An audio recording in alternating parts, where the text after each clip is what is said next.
এখানে আমি ঠিক 1 মগ গরম পানি দেব। আজকে মুরগির মাংস রান্না করতেছি, আপনারা সাথেই থাকুন, দেখতে পারবেন কিভাবে রান্না করতেছি।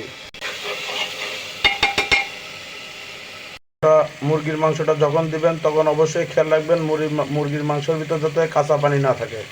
এখন আমি 2-4 মিনিট ঢেকে রাখবো। ঢেকে রাখার পরে আবার নেড়ে দেবো ভালো করে।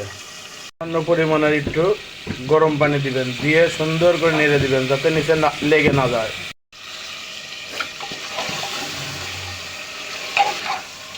ভালো করে নেড়ে দিবেন যাতে নিচে লেগে না যায়, এটা খেয়াল রাখবেন। আর অবশ্যই আপনারা তরকারির ভিতর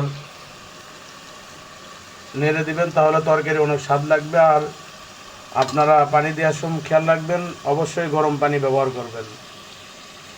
আর কিছুক্ষণ পর পর অল্প পরিমাণের গরম পানি দিবেন যদি নিচে লেগে যায়। এখানে আমি ঠিক 1 মগ গরম পানি দেব, দিয়ে জাল দিয়ে পরিমাণে অল্পটুক জিরার গুঁড়া দেব, তাহলে তরকারিটা অনেক টেস্ট হবে। বেশি জিরা দিবেন না, গুঁড়া জিরা, তাহলে তরকারির ফ্লেভার স্বাদ নষ্ট হয়ে যাবে। আর অবশ্যই পেঁয়াজ ভাজার সময় আপনারা পেঁয়াজ যখন ভাজা শেষ হয়ে যাবে তখন অবশ্যই আপনারা কিছু দানা জিরা কিছু দিয়ে দিবেন, তাহলে অনেক টেস্ট লাগবে তরকারি। আর আমি এখানে সব আমাদের প্রকৃতির যে দেশি মশলাগুলান, এগুলান আমি নিজে মেলের থেকে ভাঙায় নিয়ে এসেছি, যেরকম মরিচের গুঁড়া, হলুদের গুঁড়া, এগুলান সব আমার নিজস্ব। কোনো কোম্পানির কোনো মশলা এখানে ব্যবহার করিনি।